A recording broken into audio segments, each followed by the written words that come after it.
You know, of all the amazing things about Elden Ring, perhaps none is more amazing than our trusty, magical, four-legged Uber called Torrent. Look at him. He's magnificent. What a marvel of gaming engineering. When those geniuses at From Software realized their game world was simply too vast to explore on foot, they had to come up with some other mode of transportation. They could have given us a flying dragon or a friendly crow. But instead, they came up with Torrent. There's really no need for him to have a backstory. He's just another tool, another mechanic that we will ultimately take for granted. Now, I will tend to refer to Torrent as a he in this video, but Torrent could be a she. But I think if Torrent were a she, her name would be something like Torrenta or Tormenta, which is the Spanish word for storm. But what do I know? I know nothing. You see, that's the thing with Torrent. We just don't know much about him. In fact, we know very little about this beast. The only other time we see Torrent, or a torrent-like creature, is in that one brief scene of Mikola riding something like a torrent in the DLC trailer. There isn't much lore out there about him. It's mostly all speculation and creative interpretation in the community, and that's okay with me. I don't really care where this horse creature came from or what his deal is. All I know is that he's at my beck and call and underneath my feet with just a quick blow of my little magic whistle thing. Believe it or not, you can actually buy a real Torrent whistle online, the marvels of the internet. And if by chance Torrent is killed out from under me, no worries, I just chug down some blue juice, and he just pops right up like nothing ever happened. Nevertheless, as a senior citizen sitting around all day playing Elden Ring, I have some thoughts about Torrent. I have to get off my chest. I've been silent all these years, but alas, I have nothing else to rant about at the moment. So here goes, in no particular order, the 5 things that piss me off about Torrent. One of them is the total lack of relationship we, as players, have with this horse creature. I mean, we can't really call him our buddy. We don't really bond in any meaningful way. All we can do, really, is feed him these shit items, and he gets this golden aura over his head. That's it. No matter what you feed him, his reaction is always the same. He never turns his head in the other direction when he eats out of your hand.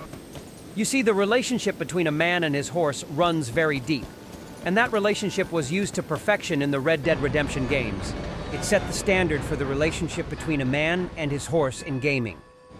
You have to do all kinds of things to get a horse in this game. Buy one, steal one, rope one. Then you have to feed it, brush it, pet it, comfort it. You can't run it into the ground. It's a real relationship, brother, and losing your favorite horse can actually be quite traumatic in Red Dead. Of course, in this game too, horses are just tools that serve to help you progress in the game. There's an endless supply of horses in Red Dead Redemption. Like Torrent just keeps popping in and out of existence with my next whistle. But at least in Red Dead, we are obligated to bond with our horse. And that brings me to the second thing that pisses me off about Torrent. He sports 2 fairly large saddlebags and what looks like a sleeping bag. Yet we can't ever see what's inside those saddlebags or store anything in them or ever roll out the sleeping bag and set up camp. In Red Dead, you just press a button and you're camping in the woods like a real cowboy in seconds. Yeah, all that cool camping gear you carried on your horse. There's none of that on Torrent. But hey, if you show me saddlebags, I better be able to store shit in there. In Red Dead, you can store all kinds of shit in your saddlebags. It's like the ultimate junk drawer. In Elden Ring, you carry hundreds of pounds of weapons, armor, consumables, etc. on your persons everywhere you go, which brings me to my third thing that pisses me off about Torrent. He's unupgradable. There's nothing you can do to make him jump higher, survive falls off higher cliffs, or run like super fast. Nope, nothing. He is what he is, and that's all that you get.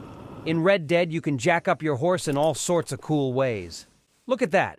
I even found an Elden Ring-looking horn for my saddle, and at a bargain price to boot. See, that's what I mean. Torrent is just a one-trick pony. Another thing that pisses me off is the inconsistency with the rules on where you can and can't call Torrent. We know, for example, that you can't ride Torrent into caves or into legacy dungeons. You will always run into a blue barrier that keeps Torrent out. It's like some sort of anti-Torrent device. But there are areas of the game where there's no real reason you can't ride Torrent, like in the Capital of Ash area. Why can't we summon Torrent here? I mean, there's a lot of ground to cover. But no, you can't call your horse for no good reason. And I absolutely hate that animation when you use the whistle and you realize Torrent ain't coming. Dang, I hate that. I suppose this beef isn't Torrent's fault. We can blame the developers for that. Still, it pisses me off. Last but not least, I love Torrent, I really do, but he could have been made a little cooler, I think. To me, he's always appeared like a cross between a yak and a horse. I mean, call me crazy, but just look at this. I think saddling up on a magical spirit yak would have been cooler than the crossbreed we get in Torrent. Imagine Torrent looking more like that giant boar Commander Gaius runs us over with. Dang, now that would be stupendous. And even this AI-generated tarnished slop looks pretty darn good. But Torrent isn't the only horse in the game. Those badass Kaiden soldiers ride on what look like normal horses. And the merchants have those donkeys. I mean, they clearly look like donkeys. They too are unresponsive and just stand around. I tried jumping on this one, but it's no use, I just slip off. I think maybe they also pull these wagons. But the most awesome horse in the game are the ones the Knight Cavalry ride on. We never actually see their faces because they're covered in that creepy black funeral drape. But they seem to have a huge head. Just look at how cool they look. I wish we could kill the Knight Cavalry and keep his horse afterward. Now that would be so cool. But like Torrent, the big black stallion just disintegrates into a vapory mist of nothingness. Like all of us will eventually evaporate into nothingness. So sad. But in the end, I love this four-legged spirit horse. Making jumps like this is so rewarding.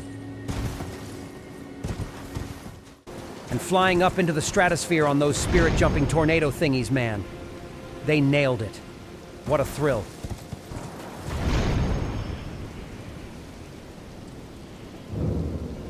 Even as an old man, that gives me goosebumps. Yeah, I wish Torrent and I were like Arthur Morgan and his stable of horsies. Come on, girl. But that's really an unfair complaint. Both these games are masterpieces of their genre, and I love them to death. But I don't think anyone loves their video game horse more than Elden Ring fans love Torrent. Some folks even get these awesome tattoos of Torrent. Now that's what I call torrential Torrent love. God bless those youngsters. They're never going to regret that move. There's even Torrent stuffed toys and stickers and shit. Torrent is his own cottage industry of capitalism, just as God intended it to be. Well, that's it for my Torrent rant. Now it's time for some applesauce and a quick 6-hour nap. Thanks for watching, and don't forget to push down there. Every new subscription increases my HP like those tasty treats do for Torrent. Now go on and order you some of that Torrent merch. Look at all that cool stuff.